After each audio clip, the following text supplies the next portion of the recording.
Hello everyone, welcome to BSP Pharmacy. I am Nikita Gupta and today we are going to start our subject Pharmacology Unit 10th Chapter number 1 Hormone and its Antagonist. जैसे कि हमने start किया था हमारा subject pharmacology और इसकी 10th unit को हम डिस्कस करने जा रहे हैं जिसके अंदर हम देखेंगे कि हार्मोन्स क्या होते हैं, हार्मोन्स किस तरीके का एक्शन यहाँ पर प्रोड्यूस करते हैं, ठीक है, और इन हार्मोन्स के क्या क्या एंटागोनिस्ट होते हैं, किस तरीके से ये हार्मोन यहाँ पर एंटागोनाइजिंग इफेक्ट प्रोड्यूस करते हैं। ठीक है, तो स्टार्ट करते हैं हमारी 10th यूनिट का chapter number 1 hormone and it's antagonist. ठीक है, इसके अंदर सबसे पहले देखो कि हार्मोन्स क्या होते हैं। तो यहाँ पर hormones are the chemical messengers that coordinate different functions in your body, several glands, organs and tissues which makes and release the hormones, many of which make up your endocrine system.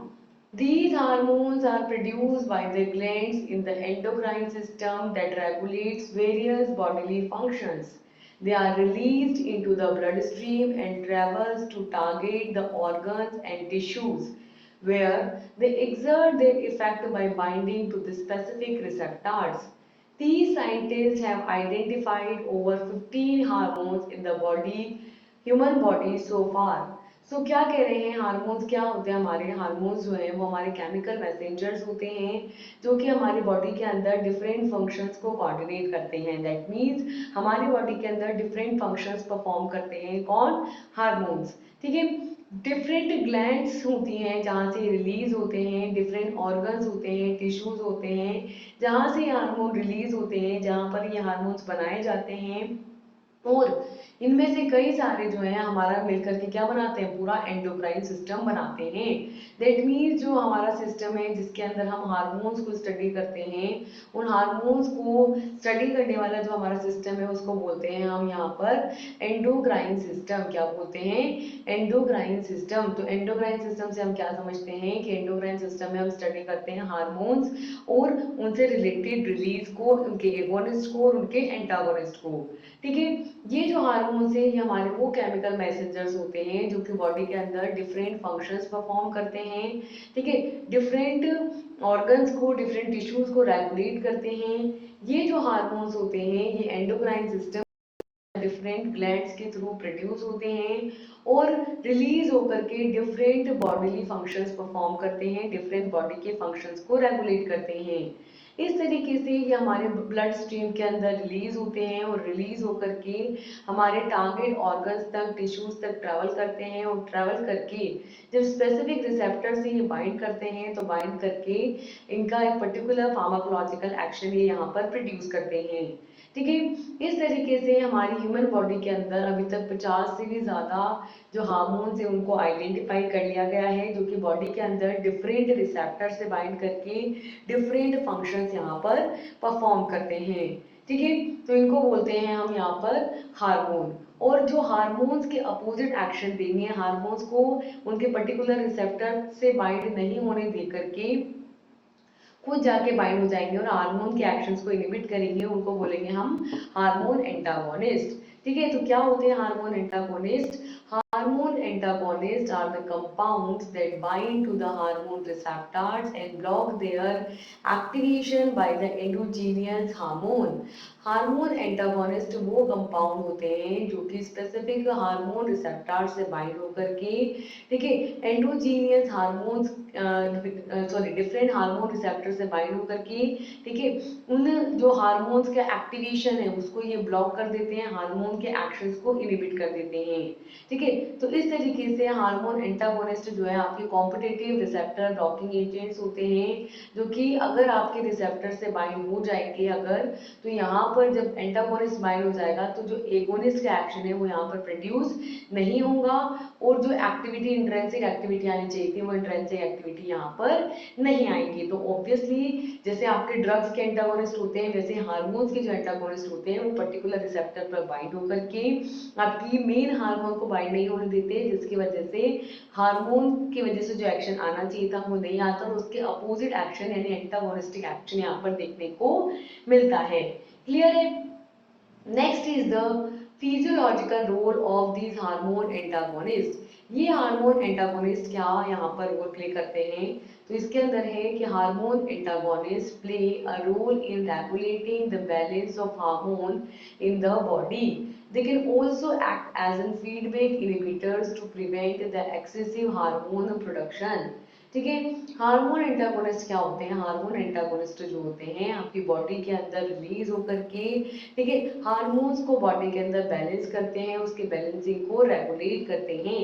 इस तरीके से जब यहाँ पर एक completely feedback inhibitors भी होते हैं, जो कि जब हार्मोन्स एक्सेसिव अमाउंट में रिलीज होने लगते हैं तो उसके रिलीज देते हैं। ओवरऑल क्या होता है, जैसे मान लो कि तुम्हारी बॉडी में ग्लूकोज का लेवल कम है, ठीक है, ग्लूकोज का लेवल अगर कम हो गया है तो ग्लूकोज को लेवल को बढ़ाने के लिए हम क्या देंगे, यहाँ पर ग्लूकागोन देंगे। ग्लूकागोन क्या करेगा, ब्लड के अंदर ग्लूकोज के लेवल को बढ़ा देगा, ठीक है। और जैसे ही आपकी ग्लूकोज का लेवल एक लिमिट लेवल से ज्यादा ऊपर जाने लगेगा, ज्यादा जाने लगेगा, तो वैसे ही रिलीज होगा आपके इंसुलिन, जो कि उसको वापस से स्टोरेज हाउस के अंदर स्टोर करने लगेगा ग्लाइकोजन की फॉर्म में, और ग्लूकोज को ग्लाइकोजन में कन्वर्ट करने लगेगा, जिससे कि वापस से ग्लूकोज की कमी होने लगेगी ब्लड के अंदर। फिर जैसे ही कम और ज्यादा कम होने लगेगा तो फिर वापस से ग्लूकागोन रिलीज होगा। तो इस तरीके से यहाँ पर एक प्रॉपर फीडबैक मैकेनिज्म होती है, जिसके थ्रू हार्मोन्स के प्रोडक्शन को यहाँ पर रेगुलेट किया जाता है, ठीक है।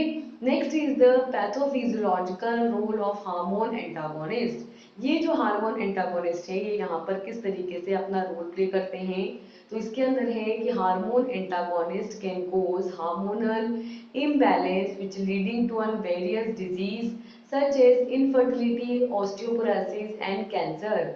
Certain hormonal antagonists can also be used to treat these diseases by blocking the action of hormones which involve in their development. ठीक है, ये जो हार्मोन एंटागोनिस्ट होते हैं ये क्या करते हैं, हमारी बॉडी के अंदर जो हार्मोन्स है उसको इम्बैलेंस कर देते हैं, हार्मोन्स के लेवल को डिस्टर्ब कर देते हैं, जिसकी वजह से कई सारी तरीके की डिजीज यहाँ पर देखने को मिलती हैं, जैसे कि इनफर्टिलिटी यानी कि बांझपन, ओस्टियोपोरोसिस यानी कि बोन्स कमजोर हो जाएंगी, और कैंसर जैसी गंभीर बीमारियां यहाँ पर देखने को मिलती हैं। और कुछ आपके पर्टिकुलर हार्मोनल एंटागोनिस्ट जो होते हैं वो आपके कुछ पर्टिकुलर डिजीज के ट्रीटमेंट के लिए भी यूज किए जाते हैं। दैट मीन्स कि अगर किसी हार्मोन की ओवर प्रोडक्शन की वजह से कोई डिजीज यहाँ पर डेवलप हो रही है तो ये हार्मोन एंटागोनिस्ट क्या करते हैं, उसको ब्लॉक करके उस डिजीज के न्यू डिजीज के डेवलपमेंट को स्टॉप कर देते हैं और इस तरीके से डिजीज के ट्रीटमेंट में यूज किए जाते हैं। क्लियर है? नेक्स्ट अब हम यहाँ पर कुछ पर्टिकुलर हार्मोन्स के डिस्कस करेंगे। तो इसके अंदर आपका फर्स्ट आता है थायराइड हार्मोन। थायराइड हार्मोन की बात करें तो thyroid hormone are produced by the thyroid gland and plays a crucial role in regulating the metabolism, growth and development. There is a thyroid which is a small butterfly shaped gland which is located at the front of your neck under your skin. They can also be used clinically to treat the conditions such as hypothyroidism, thyroid cancer and goiter. ठीक है, तो thyroid hormone से हम क्या समझते हैं, thyroid hormone जो रहता है आपके थायराइड ग्लैंड से सीक्रेट होता है। सबसे पहले इंपॉर्टेंट की बात होगी, तब बात होगी जिस ग्लैंड से वो रिलीज हो रहा है उसकी, ठीक है। तो ये जो थायराइड हार्मोन है ये आपके थायराइड ग्लैंड से रिलीज होता है और यहाँ पर आपके मेटाबॉलिज्म को रेगुलेट करता है, ग्रोथ को रेगुलेट करता है और बॉडी के डेवलपमेंट को रेगुलेट करता है, और इन रेगुलेशंस के अंदर एक क्रूशियल रोल ये यहाँ पर प्ले करता है, ठीक है। इस तरीके से ये जो थायराइड ग्लैंड है आपके, ये जो थायराइड हार्मोन है, ठीक है, ये रिलीज होगा आपके थायराइड ग्लैंड से, और ये जो थायराइड ग्लैंड होती है ये आपके गर्दन के पीछे स्किन के अंदर जो है फ्रंट साइड पर बटरफ्लाई शेप के अंदर छोटी सी ग्लैंड होती है, उसको बोलते हैं थायराइड ग्लैंड, ठीक है। इस तरीके से ये जो थायराइड ग्लैंड होती है इसके थ्रू रिलीज होता है थायराइड हार्मोन, जो कि क्लिनिकली यहाँ पर डिफरेंट कंडीशंस के ट्रीटमेंट के लिए यूज किया जाता है, सच एज हाइपोथायरॉयडिज्म, यानी कि जब थायराइड हार्मोन की कमी हो जाएगी तो जो कंडीशन होगी उसको बोलते हैं हाइपोथायरॉयडिज्म, और इस कंडीशन को ट्रीट करने के लिए हमें ऐसा ट्रीटमेंट देना होगा जिससे अगेन थायराइड हार्मोन की लेवल यहाँ पर मेंटेन हो पाए, इसी तरीके से थायराइड कैंसर और गॉइटर जैसी जो डिजीज है, ठीक है, जो कि थायराइड हार्मोन की डिसबैलेंस की वजह से हुई है, तो यहाँ पर हम आर्टिफिशियली बने हुए थायराइड हार्मोन को देते हैं ताकि बॉडी में थायराइड हार्मोन का लेवल मेंटेन हो और ये जो डिजीज कंडीशन है हाइपोथायरॉयडिज्म, थायराइड कैंसर और गॉइटर जैसी जो डिजीज है वो यहाँ पर ट्रीट आउट हो। ठीक है, next is thyroid releases the following hormones such as thyroxine, triiodothyronine, reverse iodothyronine and calcitonin। ठीक है, ये जो थायराइड यहाँ पर रिलीज होता है, थायराइड ग्लैंड है, ये पर्टिकुलर इन हार्मोन्स को यहाँ पर रिलीज करती है। कौन कौन से हार्मोन्स को? पहला है आपके थायरोक्सिन यानी कि T4, सेकेंड आपके T3 that is triiodothyronine, and third है आपके reverse triiodothyronine that is RT3, and fourth is the calcitonin. ठीक है, तो ये वो पर्टिकुलर आपके हार्मोन्स होते हैं जिनको ये थायराइड ग्लैंड यहाँ पर रेगुलेट करती है। क्लियर है?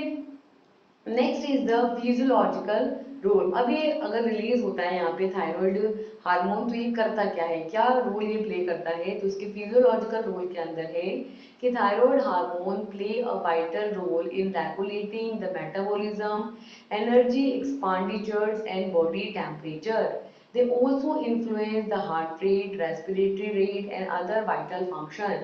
ठीक है, ये जो थायराइड हार्मोन है जब ये रिलीज होता है तो ये डिफरेंट इंपॉर्टेंट फंक्शंस को ये यहाँ पर रेगुलेट करता है, जैसे कि मेटाबॉलिज्म के लिए रिस्पॉन्सिबल है, बॉडी के मेटाबॉलिज्म के लिए। मेटाबॉलिज्म होगा तभी बॉडी में प्रॉपर्ली न्यूट्रिएंट्स जो है वो यहाँ पर अवेलेबल हो पाएंगे और एनर्जी प्रोड्यूस हो पाएगी। ठीक है, तो यहाँ पर मेटाबॉलिज्म के लिए रिस्पॉन्सिबल होता है, एनर्जी एक्सपेंडिचर के एटीपी की फॉर्म में एनर्जी को यूटिलाइज करना है, एंड बॉडी टेम्परेचर की बॉडी का टेम्परेचर बढ़ रहा है कम हो रहा है तो उसको रेगुलेट करने का काम भी यहाँ पर आपके थायराइड हार्मोन करता है। इस तरीके से ये क्या करता है, यहाँ पर हार्ट रेट को मेंटेन करता है, रेस्पिरेटरी रेट को रेगुलेट करता है और अदर डिफरेंट वाइटल फंक्शंस को रेगुलेट करता है। ठीक है, next is the pathological roles. Pathological roles की बात करें तो hypothyroidism occurs when this thyroid gland does not produce enough hormones. This can result in a variety of symptoms including fatigue, weight gain and sensitivity to the cold. And is opposite to that, hyperthyroidism occurs when this thyroid gland produces too much of hormone. This can result in symptoms such as weight loss, rapid heart beat and sensitivity to the heart. ठीक है, तो हम इसके pathophysiological role की बात करें तो दो कंडीशंस होती हैं। अगर आपके थायराइड जो ग्लैंड है उससे जो रिलीज होने वाला आपके थायराइड हार्मोन है, अगर इसकी कमी हो जाए, अगर कमी हो जाए तो कंडीशन होगी आपके हाइपोथायरॉयडिज्म। ठीक है, हाइपोथायरॉयडिज्म कब होगा? जब आपके थायराइड ग्लैंड जो है एक सफिशिएंट अमाउंट के अंदर जो आपका हार्मोन है थायराइड हार्मोन उसको प्रोड्यूस नहीं करेगी, जिसकी वजह से यहाँ पर कई सारे तरीके के सिम्टम्स देखने को मिलेंगे, जैसे कि फटीग यानी कि थकावट, वेट गेन यानी वजन बढ़ जाना, and sensitivity to the cold यानी कि ठंड लगेगी पेशेंट को। ठीक है, सेकेंड कंडीशन होती है आपके हाइपरथायरॉयडिज्म, जिसके अंदर क्या होगा, आपके थायराइड का लेवल, थायराइड हार्मोन का लेवल बढ़ जाएगा, दैट इज हाइपरथायरॉयडिज्म यहाँ पर हो जाएगा। ठीक है, तो यहाँ पर हाइपरथायरॉयडिज्म तब होगा जब यहाँ पे आपकी जो थायराइड ग्लैंड होगी वो बहुत ज्यादा अमाउंट के अंदर हार्मोन रिलीज करेगी। ठीक है, और इसके अंदर कुछ सिम्टम्स देखने को मिलेंगे, जैसे कि यहाँ पर वेट लॉस हो जाएगा, वजन कम होने लगेगा, हार्ट बीट बढ़ जाएगी और हीट को लेकर के सेंसिटिविटी बढ़ेगी। ध्यान रखो, हाइपोथायरॉयडिज्म में तो कोल्ड को लेकर के बढ़ेगी और हाइपरथायरॉयडिज्म में हीट को लेकर के सेंसिटिविटी बढ़ेगी। ठीक है, तो इस तरीके से दो तरीके की कंडीशन यहाँ पे होगी, हाइपो और हाइपरथायरॉयडिज्म। ठीक है, next is the clinical uses of this thyroid hormone. इस थायराइड हार्मोन के क्लिनिकल यूजेस की हम बात करें कि कहाँ पर इसको यूज किया जाता है, कितना यूजफुल है ये, तो इसके अंदर कहेंगे कि thyroid hormone replacement therapy is used to treat the hypothyroidism, a condition where the thyroid gland is not producing the enough hormones.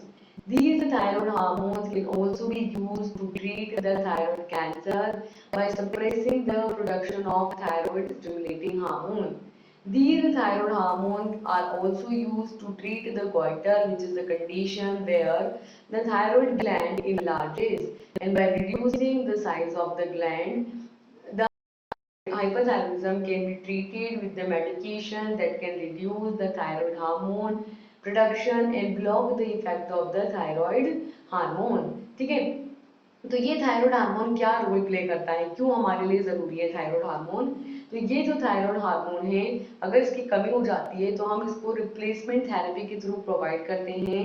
क्या करने के लिए, हाइपोथायरॉयडिज्म को ट्रीट करने के लिए, यानी कि जब थायराइड हार्मोन की कमी हो जाएगी तो उस कमी को पूरा करने के लिए हम यहाँ पर थायराइड हार्मोन रिप्लेसमेंट थेरेपी देंगे ताकि थायराइड हार्मोन का लेवल यहाँ पर बढ़ जाए।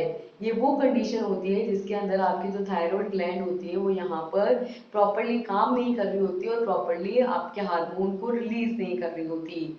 उस कंडीशन में हम यहाँ पर थायराइड हार्मोन रिप्लेसमेंट थेरेपी देते हैं इस कंडीशन को ट्रीट करने के लिए। ठीक है, इस तरीके से आपका थायराइड हार्मोन को यहाँ पर थायराइड कैंसर को ट्रीट करने के लिए दिया जाता है, जहाँ पर ये आपकी TSH यानी कि थायराइड स्टिमुलेटिंग हार्मोन के प्रोडक्शन को सप्रेस करके, ठीक है, थायराइड भाई जब ओवर प्रोडक्शन होने लगता है, जैसे ओवर प्रोडक्शन कर रहा है अगर थायराइड हार्मोन, ठीक है, तो उसको सप्रेस करके जो थायराइड कैंसर की कंडीशन है उसको यहाँ पर ट्रीट आउट किया जाता है। ठीक है, तो थायराइड हार्मोन को थायराइड कैंसर के ट्रीटमेंट के लिए अंदर यूज किया जाता है, जहाँ पर ये क्या करता है, TSH यानी कि थायराइड स्टिमुलेटिंग हार्मोन के को सप्रेस करता है, उसके प्रोडक्शन को सप्रेस करता है। ठीक है, इस तरीके से ये जो थायराइड हार्मोन होता है ये यहाँ पर गॉइटर को ट्रीट करता है, गॉइटर जिसको हम गलगंड रोग कहते हैं। ठीक है, तो ये जो गॉइटर है ये वो कंडीशन होती है जिसके अंदर आपके थायराइड ग्लैंड होती है वो इनलार्ज हो जाती है, वो बड़ी हो जाती है।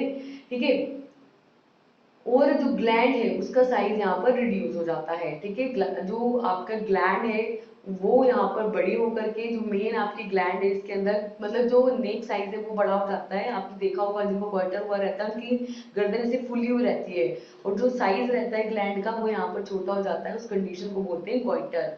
और उसको ट्रीट करने के लिए भी यहाँ पर थायराइड हार्मोन दिया जाता है।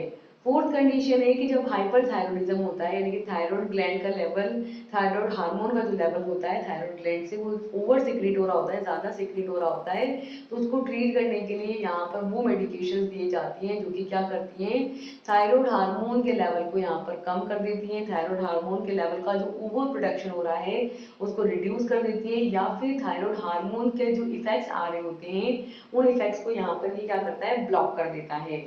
ठीक है, तो इस तरीके से थायराइड हार्मोन जो है वो यहाँ पर क्या क्या रोल प्ले करता है।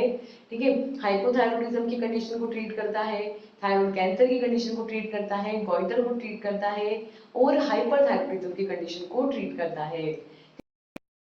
ये तो बात हुई आपके थायराइड हार्मोन की। अब हम नेक्स्ट बात करेंगे कि जब इसका ओवर प्रोडक्शन होगा तो इसको जब हमें अपोज करना रहेगा तो कैसे करेंगे। Second is anti thyroid drugs. Anti thyroid drug का मतलब क्या है कि अगर आपके थायराइड लेवल का थायराइड हार्मोन का लेवल बढ़ गया है तो उसको सप्रेस करने के लिए, उस एक्शन को मिनिमाइज करने के लिए जो हम ड्रग्स देंगे उनको बोलेंगे एंटी थायराइड ड्रग। ठीक है, तो क्या होते हैं आपके anti thyroid drug. Anti thyroid drugs are the medication which is used to treat hyperthyroidism. This is a condition in which the thyroid gland produces too much thyroid hormone. These drugs work by blocking the production of thyroid hormone in the thyroid gland. ठीक है, anti thyroid drugs क्या होती है, anti thyroid drugs नाम से समझ में आ रहा है, एंटी मतलब अपोजिट, किसके अपोजिट, थायराइड के अपोजिट। ठीक है, तो एंटी थायराइड वो मेडिकेशंस होती हैं जो कि किस कंडीशन को ट्रीट करती है, हाइपरथायरॉयडिज्म, यानी इंक्रीज्ड जब रहता है थायराइड हार्मोन का लेवल तो उस कंडीशन को ट्रीट करने के लिए यहाँ पर थायराइड हार्मोन के लेवल को रिड्यूस करने के लिए जो ड्रग्स हम यहाँ पर देंगे उनको बोलते हैं एंटी थायराइड ड्रग्स। और ये वो कंडीशन है जिसके अंदर थायराइड ग्लैंड से थायराइड हार्मोन का जो सिक्रेशन है वो यहाँ पर बहुत ज्यादा हो रहा होता है।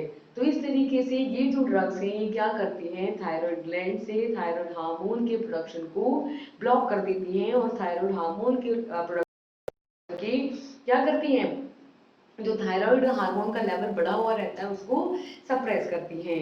ठीक है, तो इस तरीके से आपके एंटी थायराइड ड्रग्स यहाँ पर काम करती हैं। Next is the classification of these anti thyroid drugs. ठीक है, एंटी थायराइड ड्रग्स की क्लासिफिकेशन की बात करें तो इनको मेजरली 4 क्लासेस में डिवाइड किया है। ठीक है। थायराइड इनहिबिटर्स इनको बोलते हैं। ठीक है, थायराइड हार्मोन तो आपके दो हैं, एक तो है T3 और एक है T4। ठीक है, T3 मतलब ट्राई आइडोथायरोनिन और T4 मतलब थायरोक्सिन। ठीक है, तो इस तरीके से यहाँ पे T3 और T4 दो आपके थायराइड हार्मोन हैं, और इन एक्सेसिव थायराइड हार्मोन के एक्शन को इनहिबिट करने के लिए हम क्या देते हैं, यहाँ पर थायराइड इनहिबिटर्स देते हैं। ठीक है, जो कि मेजरली 4 टाइप्स के होते हैं। फर्स्ट होता है आपके inhibit the hormone synthesis, second is inhibit the iodide trapping, third is inhibit the hormone release, and fourth is the destroy the thyroid tissues। ठीक है, तो यहाँ पर चार मेजर आपके क्लासेस हैं जिसके अंदर थायराइड इनहिबिटर्स को क्लासिफाई किया गया है। फर्स्ट आपके वो होते हैं जो कि आपके हार्मोन के सिंथेसिस को इनहिबिट कर देते हैं। ये वो आपके हार्मोन्स हैं, ठीक है, वो ड्रग्स होती हैं जो कि क्या करते हैं, आपके थायराइड हार्मोन के सिंथेसिस को इनहिबिट करते हैं। दैट मींस थायराइड हार्मोन को बनने ही नहीं देते। जब बनेगा ही नहीं तो एक्शन कहाँ से आएगा। ठीक है, तो इसके अंदर आपके ड्रग्स आती हैं प्रोपाइल थायोयूरेसिल, मीथेमाजोल और कार्बिमाजोल। ठीक है, जिन्हें एंटी थायराइड ड्रग्स भी बोला जाता है, जो कि क्या करते हैं, थायराइड ग्लैंड की थायराइड ग्लैंड से थायराइड हार्मोन के सिंथेसिस को इनहिबिट कर देते हैं। ठीक है, सेकेंड होते हैं आपके इनहिबिट द आयोडाइड ट्रैपिंग। ठीक है, आयोडाइड ट्रैपिंग का मतलब है, देखो जो थायराइड हार्मोन बनता है ना, वो बनता है आयोडीन की प्रेजेंस में। तो ये वो ड्रग्स होती हैं जो आयोडीन को ट्रैप कर लेती है, जिसकी वजह से अब आयोडीन ही वहाँ प्रेजेंट नहीं रहेगा, तो आपके हार्मोन कितना भी प्रेजेंट हो, एंजाइम के कितना भी प्रेजेंट हो, ठीक है, वो वहाँ पर थायराइड हार्मोन बना ही नहीं पाएगा। ठीक है, तो इनडायरेक्टली यहाँ पर थायराइड हार्मोन नहीं बन पा रहा। ठीक है, तो सेकंड होता है कि इनहिबिट द आयोडाइड ट्रैपिंग, जिसके अंदर आपके आते हैं आयोनिक इनहिबिटर्स, जिसमें आपकी ड्रग्स आएंगी थायोसाइनेट्स, परक्लोरेट्स और नाइट्रेट्स। ठीक है, क्या बोल रहे हैं यहाँ पे, इनहिबिट द आयोडाइड ट्रैपिंग के अंदर कि ये वो ड्रग्स होती हैं जो कि क्या करती हैं, आपके आयोडाइड को ट्रैप कर लेती हैं और आयोडीन को ट्रैप करके, ठीक है, आयोडीन को अवेलेबल नहीं रहने देती। आयोडीन के एब्सेंस में आपका T3 और T4 नहीं बन पाता। ठीक है, तो ये क्या है, आयोनिक इनहिबिटर्स भी इनको बोला जाता है। इसके अंदर आपकी ड्रग आती है थायोसाइनेट्स, परक्लोरेट्स और नाइट्रेट्स। थर्ड होती है इनहिबिट द हार्मोन रिलीज। ठीक है, वो ड्रग्स जो कि क्या करती हैं, हार्मोन्स के रिलीज को इनहिबिट करती हैं। दैट मीन हार्मोन बनेगा तो सही, सिंथेसाइज होगा, लेकिन रिलीज नहीं होगा। ठीक है, इसके अंदर आपके ड्रग्स आती हैं iodine, iodides of sodium and potassium and organic iodate. ठीक है, तो यहाँ पर वो ड्रग्स आती हैं जो कि हार्मोन्स के रिलीज को इनहिबिट करती हैं। इसके अंदर आपके ड्रग्स आएंगी such as iodine, potassium iodides, sodium iodide और ऑर्गेनिक आयोडेट। फोर्थ होता है डिस्ट्रॉय द थायराइड टिश्यूज, वो ड्रग्स या वो एजेंट्स जो कि क्या करते हैं, थायराइड टिश्यूज को डिस्ट्रॉय कर देते हैं। इसके अंदर आपके ड्रग आएंगे such as radio active iodine, that is I-131। ठीक है, next is the two main type of anti thyroid drugs are thioamides and iodides. ठीक है, यहाँ पर जो एंटी थायराइड ड्रग्स हैं उसके अंदर दो मेन आपकी एंटी थायराइड ड्रग्स होती हैं। फर्स्ट होती है आपके थायोअमाइड्स और सेकंड होती है आपकी आयोडीन। थायोमाइड्स की बात करें तो these thiamides are also known as thioureas. These are the most commonly used anti-thyroid drugs. They work by blocking the enzyme which is responsible for making the thyroid hormone in the thyroid gland. The two thioamides which are used in the United States are methimazole and propyl thiouracil। ठीक है, थायोमाइड से क्या समझते हो, देखो वो drugs या वो एजेंट जिनके केमिकल स्ट्रक्चर में थायो ग्रुप यानी एसएच प्रेजेंट होगा और amide that means COONH2 present होगा। ठीक है, जो इनके केमिकल स्ट्रक्चर में थायो ग्रुप और अमाइड ग्रुप प्रेजेंट होगा, इसलिए इनको बोलते हैं थायो अमाइड। ठीक है, जिन्हें थायो यूरियाज भी बोला जाता है, क्योंकि आपको पता है कि यूरिया क्या होता है, NH2CO NH2। ठीक है, और थायो यूरिया अगर यहाँ पे NH2 हटा करके थायो लगा दो यानी SH लगा दो, तो ये क्या बन गया, थायो यूरिया। और यही बोल रहे हैं कि इसके अंदर थायो रहेगा और ये अमाइड रहेगा और दोनों साथ में जुड़ जाएंगे तो थायो यूरिया रहेगा। ठीक है, तो ये most commonly use anti thyroid drugs होती हैं जो क्या करती हैं, ठीक है, आपके एंजाइम को ये ब्लॉक कर देती हैं और थायराइड ग्लैंड से थायराइड हार्मोन के जो सिक्रीशन है, रिलीज है, ठीक है, उसको होने से रोकती है। तो ये कैसे काम करती है, ये आपके जो एंजाइम है जो यहाँ पर थायराइड हार्मोन बनाता है, उस एंजाइम को ब्लॉक करके थायराइड ग्लैंड से थायराइड हार्मोन के सिंथेसिस को इनहिबिट कर देती है। ठीक है, यहाँ पे जो दो आपके थायोअमाइड्स हैं जो कि यूनाइटेड स्टेट के अंदर यूज की जाती हैं, वो है आपके मिथिमाजोल और प्रोपाइल थायोयूरैसिल। ठीक है, सेकेंड होती है आपकी आयोडीन। आयोडीन की अगर हम बात करें तो iodine can be use to treat the hyperthyroidism which is specially if the condition is caused by a condition called thyroiditis. Here the iodine work by reducing the activity of the thyroid gland, thereby reducing the production of the thyroid hormone. ठीक है, यहाँ पर iodine होता है वो कौन सी condition को treat करता है, हाइपरथायरॉयडिज्म, यानी कि अगर आपकी बॉडी के अंदर थायराइड हार्मोन का लेवल बढ़ा हुआ है, कंडीशन है हाइपोथायरॉयडिज्म की, तो उसको ट्रीट करने के लिए यहाँ पर आयोडीन को यूज किया जाता है। ये वो कंडीशन होती है, ठीक है, जिसको थायरोडाइटिस भी बोला जाता है। दैट मीन्स जब भी किसी भी वर्ड के एंड में आइटिस लगा है, आइटिस का मतलब होता है इन्फ्लामेशन। ठीक है, जस्ट अ सेकेंड।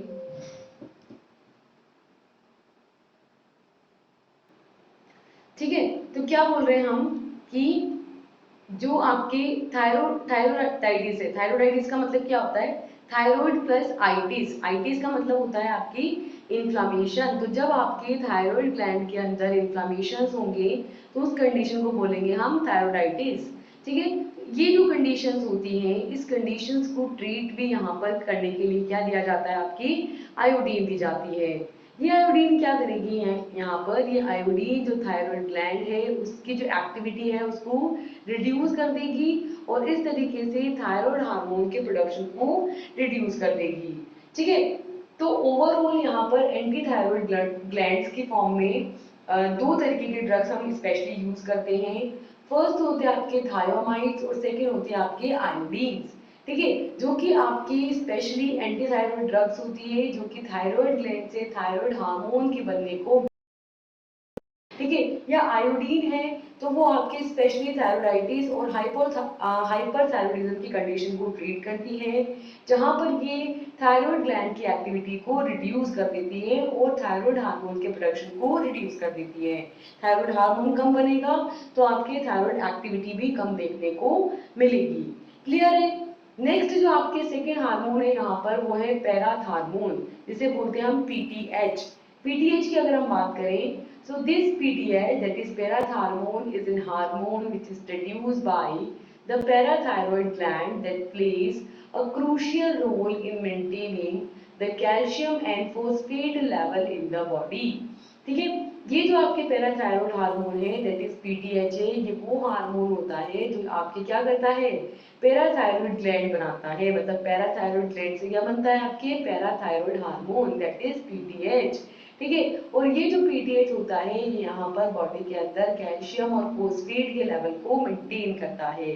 ठीक है, मतलब कि अगर आपकी बॉडी में कैल्शियम या फोस्फेट का लेवल ज्यादा कम हुआ है तो उसको मेंटेन करके उसके एक बैलेंस लेवल को ये यहाँ पर लेकर आता है। कौन, PTH that is parathyroid hormone. ठीक है, इसके फिजियोलॉजिकल रोल की अगर हम बात करें तो this PTH increases the blood calcium level by increasing the bone resorption which releases calcium into the bloodstream. It also decreases the excretion of the calcium by the kidneys and increases the absorption of calcium from the intestine. This PTH stimulates the production of active vitamin D which promotes the intestinal absorption of calcium and phosphate. ठीक है, PTH जो रहता है आपके parathyroid hormone, ये यहाँ पर क्या करता है, बॉडी के अंदर ब्लड कैल्शियम लेवल को इंक्रीज करता है, यानी कि बॉडी के अंदर कैल्शियम के लेवल को बढ़ा देता है। कैसे, बोन से रिजॉर्प्शन करके। ठीक है, बोन्स का रिसॉर्प्शन करके, दैट मीन्स जो आपका बोन्स रहते हैं ना, बोन्स में क्या है, कैल्शियम स्टोर रहता है। ठीक है, तो बोन से कैल्शियम को रिजॉर्ब करके, यानी कि बोन से कैल्शियम को निकाल करके उसको ब्लड स्ट्रीम में ला करके ब्लड स्ट्रीम के अंदर कैल्शियम के लेवल को ये बढ़ा देता है। कौन, पीटीएच दैट इज पैराथार्मोन। इस तरीके से ये क्या करता है, आपकी किडनी के थ्रू जो कैल्शियम है उस कैल्शियम के एक्सक्रीशन को डिक्रीज करता है। भाई हमें ओवरऑल क्या करना है, ब्लड के अंदर कैल्शियम के लेवल को बढ़ा देना है। ठीक है। इस ब्लड के अंदर कैल्शियम के लेवल को बढ़ाने के लिए कौन रिस्पॉन्सिबल है कि या तो हम कैल्शियम के लेवल को ब्लड में बढ़ा दें या इसके एक्सक्रीशन को जो है यहाँ पर कम कर दें। ठीक है, तो यहाँ पर क्या होता है कि जो कैल्शियम का लेवल बढ़ाने के लिए बोन्स से कैल्शियम का है, और सेकेंडली जो आपकी किडनी रहती है उस किडनी से इस कैल्शियम के एक्सक्रीशन को मिनिमाइज किया जाता है, डिक्रीज किया जाता है। ठीक है, और आपके जो इंटेस्टाइन होते हैं वहां से कैल्शियम के अब्जॉर्प्शन को बढ़ाया जाता है। जितना आप फूड इनटेक कर रहे हो, फूड से जो कैल्शियम का अमाउंट है जितना आप अब्जॉर्ब कर सकते हो उतना ज्यादा अब्जॉर्ब करोगे। सेकेंड, बोन से आप डिजॉल्व करके ब्लड के अंदर बढ़ाओगे, और तीसरा कि एक्सक्रीशन होने से रोकोगे। इन तीनों तरीके से बॉडी के अंदर क्या करेंगे, ब्लड में कैल्शियम के लेवल को हम इंक्रीज करेंगे। किसके हेल्प से, पीटीएच के हेल्प से, दैट मीन्स पैराथार्मोन के हेल्प से।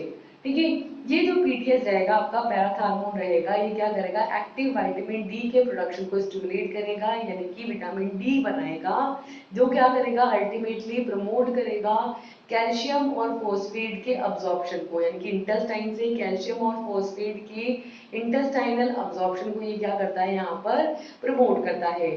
ठीक है, बेसिकली पीटीएच कैल्शियम के लेवल को बढ़ाता है, विटामिन डी के लेवल को बढ़ाता है, जिसकी वजह से आपके अल्टीमेटली कैल्शियम और फॉस्फेट का जो अब्जॉर्प्शन है वो बढ़ जाता है, और ब्लड के अंदर कैल्शियम और फॉस्फोरस का लेवल इंक्रीज हो जाता है। ठीक है, नेक्स्ट इज पीटीएच के pathophysiological role.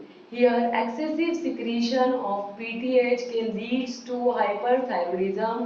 This is a condition where blood calcium level are elevated, which can cause the symptoms such as weakness, bone pain, and kidney stones. Inadequate secretion of PTH can lead to hypothyroidism. It is a condition where blood calcium level are low, which can also symptoms such as muscle cramps and seizures.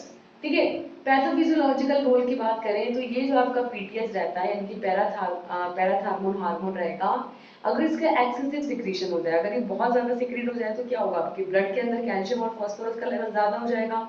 ठीक है, और ज्यादा कहाँ से हुआ है कि अगर आपने अब्जॉर्प्शन बढ़ा दिया, एलिमिनेशन कम कर दिया, और बोन से ओवर रिजॉर्प्शन करने लग गए। ठीक है, तो अल्टीमेटली क्या होगा कि पैराथ हार्मोन की वजह से जब इसका ओवर सिक्रेशन होगा तो यहाँ पर जो कंडीशन कोज होगी उसको बोलेंगे हाइपरथायरॉइडिज्म। ये वो कंडीशन होती है जिसके अंदर जो ब्लड के अंदर कैल्शियम का लेवल है वो काफी ज्यादा बढ़ा हुआ रहता है, जिसकी वजह से आपको कुछ पर्टिकुलर सिम्टम्स देखने को मिलेंगे, जैसे कि वीकनेस यानी कमजोरी, बोन पेन यानी कि क्योंकि ऑब्वियस बात है बोन्स में से निकल के आ रहा है कैल्शियम, तो बोन्स में दर्द होगा।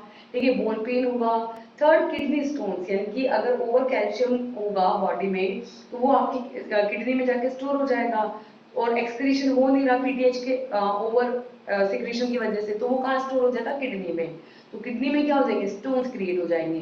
तो अगर यहाँ पर बढ़ जाएगा तो उसकी वजह से वीकनेस, बोन पेन और किडनी स्टोन जैसी प्रॉब्लम्स देखने को मिलेगी। ठीक है, और अगर आपके पीटीएच यानी कि पैराथार्मोन का जो सिक्रीशन है वो यहाँ पर इनएडिक्वेट रहता है, डिस्टर्ब रहता है, तो उसकी वजह से अगर कम होता है, मतलब अगर सिक्रीशन ज्यादा हुआ है तो हाइपरथायरॉइडिज्म, कम हुआ है तो हाइपोथायरॉइडिज्म। ठीक है, तो ये जो हाइपोथायरॉइडिज्म की कंडीशन है ये वो कंडीशन है जिसके अंदर ब्लड में कैल्शियम का लेवल हो जाएगा कम, जिसकी वजह से कैसे सिम्टम्स देखने को मिलेंगे कि मसल क्रैम्प्स होंगे, सीजर्स होंगे। अगर ब्लड के अंदर कैल्शियम का लेवल कम हो जाएगा तो मसल्स में क्रैम्प्स होंगे, दर्द होगा और सीजर्स आएंगे। ठीक है, तो इस तरीके की कंडीशन यहाँ पर देखने को मिलेगी। Next is the clinical uses. Clinical uses के अंदर है कि PTH can also used as a diagnostic tools to differentiate between the primary and secondary hyperthyroidism. These PTH analogs such as teriparatide can be used to treat the osteoporosis by increasing the bone formation। ठीक है, यहाँ पर जो आपका hormone है parathormone, इसको किसके लिए यूज किया जाता है कि ये चेक करने के लिए कि अगर हाइपरथायरॉइडिज्म की कंडीशन है तो वो कौन सी कंडीशन है, प्राइमरी कंडीशन है या सेकेंडरी कंडीशन है, और इन दोनों कंडीशंस को डिफरेंशिएट करने के लिए, इनको पता लगाने के लिए यहाँ पर एक इम्पॉर्टेंट टूल का काम करता है, कौन, आपके पीटीएच।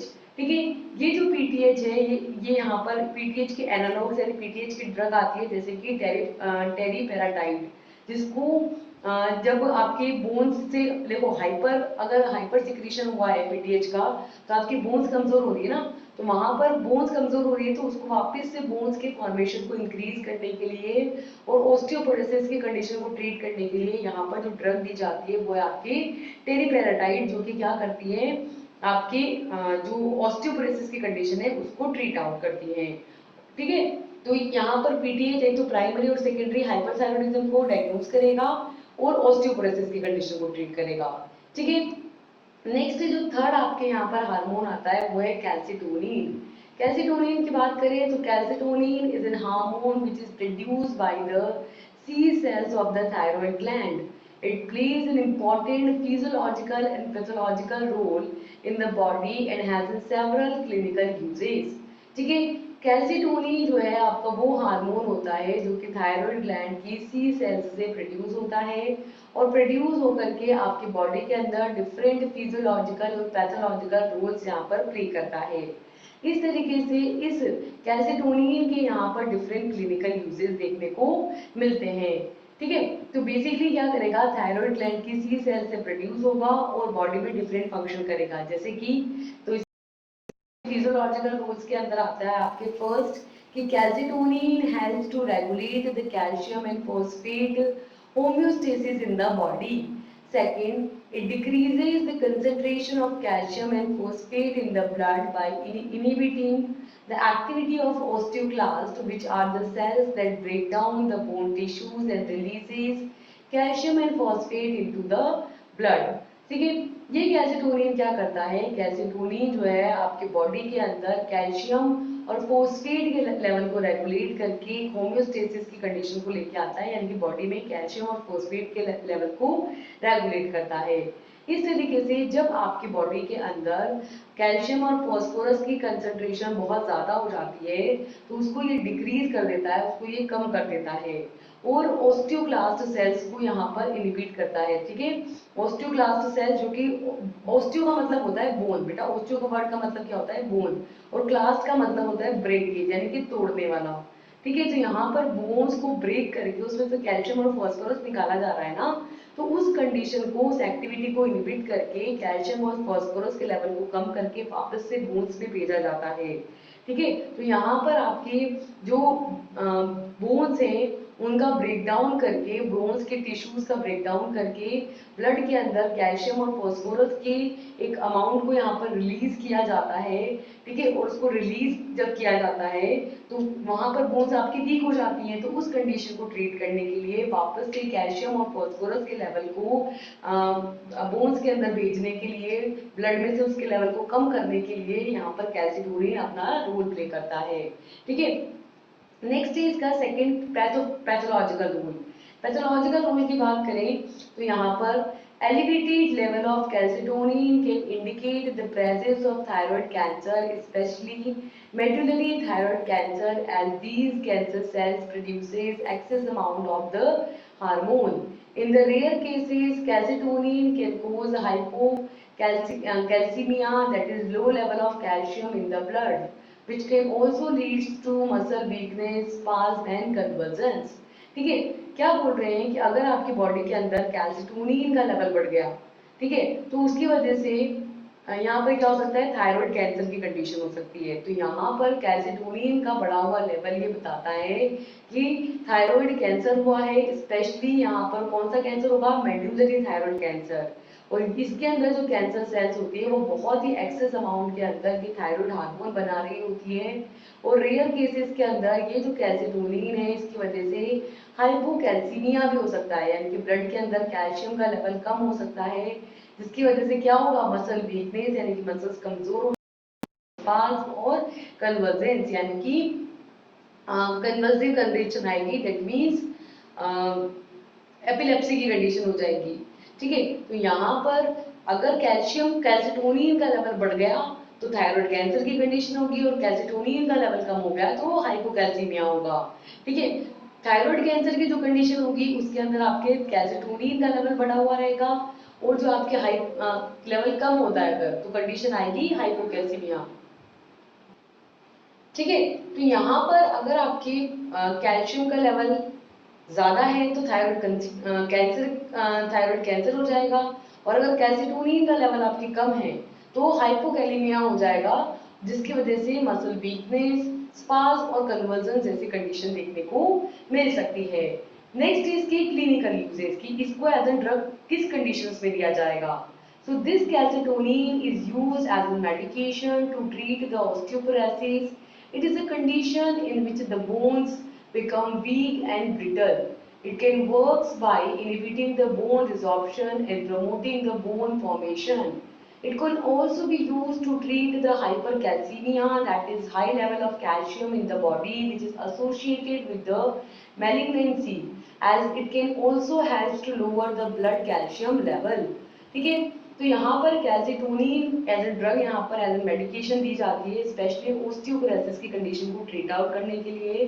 ये वो कंडीशन होती है जिसके अंदर आपकी जो बोन्स रहती है वो यहाँ पर वीक हो जाती है, कमजोर हो जाती है, ब्रिटल हो जाती है। तो यहाँ पर ये कैल्सिटोनिन जब दिया जाता है तो ये फिर से बोन के रीअब्जॉर्प्शन को इनहिबिट करता है और बोन्स के फॉर्मेशन को प्रमोट करता है। अगर आपके कैल्शियम का लेवल ब्लड में ज्यादा हो गया है तो वो कहाँ से आया है, बोन से निकल के आया है, तो बोन्स कमजोर हो गई है ना। तो ये कैल्सिटोनिन को एज ए ड्रग दिया जाता है वहां पर, ताकि बोन्स का रिजॉर्प्शन बढ़े और बोन्स का फॉर्मेशन प्रमोट हो। ठीक है, इस तरीके से ये यहाँ पर हाइपर कैल्सीमिया यानी कि इंक्रीज लेवल ऑफ कैल्शियम को प्रमोट करता है। ठीक है, जो कि मैलिग्नेंसी के साथ एसोसिएट होता है, जहां पर अगर कैल्शियम का लेवल कम करने में हेल्प करता है। कैल्शियम का लेवल अगर बढ़ा हुआ है तो उसको ये कम करके कैल्शियम का लेवल को बॉडी के अंदर मैनेज करता है और हाइपर कैल्सीमिया की कंडीशन को ट्रीट करता है। क्लियर है ये सारी चीज। नेक्स्ट है आपके fourth vitamin, that is vitamin D. ठीक है, विटामिन डी की बात करें तो this vitamin D is an fat soluble vitamin that plays an important role in the body's calcium and phosphate homeostasis. Its physiological role in it helps in the body to absorb and utilize the calcium and phosphorus, which are essential for the building and maintaining a strong bond and teeth. It also regulates the immune system and promotes the growth and differentiation of cells, including those in the skin and the bone. ठीक है, so next है हमारा vitamin D. Vitamin D क्या करता है देखो। So basically आपके जो विटामिन डी है, ठीक है, ये क्या है, आपकी फेट सॉल्युबल विटामिन है। फेट सॉल्युबल मतलब देखो विटामिन जो है दो टाइप के होते हैं, एक तो होते हैं वाटर सॉल्युबल, एक होते हैं आपके फेट सॉल्युबल। तो ये जो आपके विटामिन डी है ये आपकी फेट सॉल्युबल विटामिन है, जो कि बॉडी के अंदर कैल्शियम और फॉस्फोरस के होम्योस्टेसिस को मेंटेन करने में एक इंपॉर्टेंट रोल प्ले करता है। ठीक है, दैट मीन्स बॉडी के अंदर कैल्शियम और फॉस्फोरस के लेवल को क्या करता है, मेंटेन करता है। ठीक है, अगर ज्यादा हो रहा है तो कम करता है, कम हो रहा है तो ज्यादा करता है। ठीक है, तो इस तरीके से ये क्या फिजियोलॉजिकल रोल यहाँ पर प्ले करेगा। So physiological role of vitamin D के अंदर है कि vitamin D helps the body to absorb and utilize the calcium and phosphorus, which are essential for the building and maintaining the strong teeth and bones. It also regulates the immune system and promotes the growth and differentiation of the cells, which including those in the skin and in the bone. ठीक है, यहाँ पर ये vitamin D क्या करता है, vitamin D आपकी body में जो कैल्शियम और फॉस्फोरस का लेवल है उसको अब्सॉर्ब करवाता है, उसको यूटिलाइज कराता है, जिसकी वजह से आपके स्ट्रॉन्ग बोन्स और स्ट्रॉन्ग टीथ यहाँ पर बिल्ड होते हैं, मेंटेन होते हैं। ठीक है, विटामिन डी किसमें हेल्प करता है, कैल्शियम और फॉस्फोरस के लेवल को अब्सॉर्ब करने में, उसको मेंटेन करने में हेल्प करते हैं और बोन्स को स्ट्रॉन्ग बनाते हैं, टीथ को स्ट्रॉन्ग बनाते हैं। ठीक है, इसके अलावा ये आपके इम्यून सिस्टम को भी रेगुलेट करते हैं और बॉडी में जो डिफरेंट सेल्स हैं उन सेल्स जो कि आपके स्किन में है, आपके बोन्स के अंदर हैं, तो बोन्स और स्किन के अंदर जो सेल्स होती हैं उनकी ग्रोथ कराता है, उनको डिफरेंशिएट करा करके, ठीक है, इम्यून सिस्टम को रेगुलेट करते हैं, इम्यून सिस्टम को बूस्ट करता है कौन, विटामिन डी। ठीक है, इसके अलावा इसके पैथोलॉजिकल रूल्स की अगर हम बात करें तो this vitamin D deficiency can lead to rickets in the children, which is a condition which is characterized by the weak and deformed teeth. In adults, a deficiency can lead to osteomalacia, which can cause weak bones and muscle weakness. Here, low level of vitamin D have also been linked to an increased risk of fall fractures and other musculoskeletal disorders। ठीक है, इसके pathological role की बात करें तो अगर आपकी body में विटामिन डी की डेफिशिएंसी हो जाए, कमी हो जाए, तो बच्चों के अंदर क्या हो सकता है, रिकेट्स जैसी डिजीज हो सकती है। ठीक है, ये वो कंडीशन होती है जिसके अंदर बच्चों में क्या होता है, जिनकी बोन्स होती है वो कमजोर हो जाती है और डिफॉर्म होने। डी फॉर्म का मतलब है, डी मतलब कि चेंज द फॉर्म, यानी कि फॉर्मेशन, यानी कि उनकी बोन्स का जो फॉर्मेशन है, ठीक है, जिस तरीके की बोन होनी चाहिए थी वो वैसी ना होकर के चेंज हो जाएगी। ठीक है, तो इस तरीके की कंडीशन को बोलते हैं हम रिकेट, जो कि किस में देखने को मिलती है, बच्चों में। और अगर एडल्ट्स के अंदर विटामिन डी की कमी हुई है तो वहां पर होगा आपके ओस्टियोमलेसिया, जिसकी वजह से आपकी जो बोन्स होंगी वो कमजोर हो जाएंगी और जो मसल्स रहेंगी वो यहाँ पर कमजोर पड़ जाएंगी। ठीक है, तो यहाँ पर विटामिन डी की डेफिशिएंसी से बच्चों में तो होता है रिकेट्सिया और एडल्ट्स में होता है ओस्टियोमलेसिया। ठीक है, सेकंड है कि अगर विटामिन डी का लेवल कम हो जाए तो साथ में ये किसके साथ एसोसिएट है कि यहाँ पर जैसे बोन्स कमजोर हो गई, ठीक है, तो चलते चलते जो है बोन्स, क्योंकि बोन्स का तो काम है कि वो प्रॉपर्ली सपोर्ट देगी, तो बोन्स कमजोर हो जाएंगे तो वहां पर रिस्क ऑफ फॉल, गिर जाने का रिस्क ज्यादा रहेगा, और क्योंकि कमजोर है तो फ्रैक्चर आने का चांसेस ज्यादा रहेगा। और मस्कुलोस्केलेटल डिसऑर्डर्स, यानी कि मसल्स और स्केलेटल जो बोन्स है, स्केलेटल जो मसल्स है उनमें भी डिसऑर्डर्स होने के चांसेस ज्यादा रहेंगे। ठीक है, तो एक तो ये चीज समझ में आ गई कि बच्चों में रिकेट्स और बड़ों में ऑस्टियोमलेसिया होगा, जिसके अंदर मसल्स और बोन्स जो है वो वीक हो जाएंगी, तो इसकी वजह से क्या होगा, फॉल होने के चांसेस रहेंगे, फ्रैक्चर होने के चांसेस रहेंगे, और मस्कुलोस्केलेटल डिसऑर्डर्स, यानी कि मसल और स्केलेटल मसल्स में डिसऑर्डर होने के चांसेस ज्यादा हो जाते हैं। क्लियर है। नेक्स्ट इज की क्लिनिकल यूजेस, कि कहाँ पे विटामिन डी को यूज किया जाएगा। So these vitamin D supplements are often prescribed to the individuals who are at risk of deficiency, such as those with the limited sun exposure, older adults, and with the people with the certain medical conditions or medications that interfere with the vitamin D absorption. Vitamin D supplements may also be used to treat the osteoporosis, which is a condition which is characterized by the weakened bones।